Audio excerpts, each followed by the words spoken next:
Hey everyone, in this video I'll show you how to delete your Sendit profile permanently step by step. So let's get started. First of all, simply open the Sendit app. First of all, open the Sendit app on your phone and make sure you are logged into your profile you want to delete. As you can see, this is my Sendit and simply I have opened it. Now you will see this kind of interface. At first, simply go to the profile icon. At the bottom you will see the option called profile. Simply click on profile. At the top right corner you will see your profile. Simply click on it or preview it. After this, there are no delete option.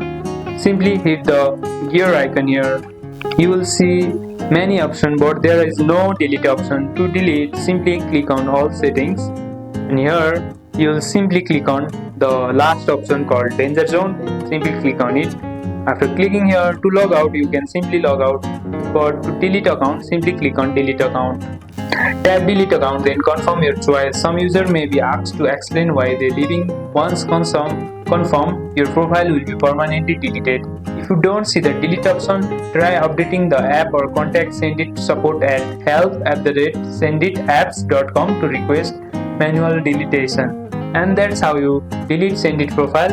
If this helped, make sure to like, subscribe, and I'll see you in the next one.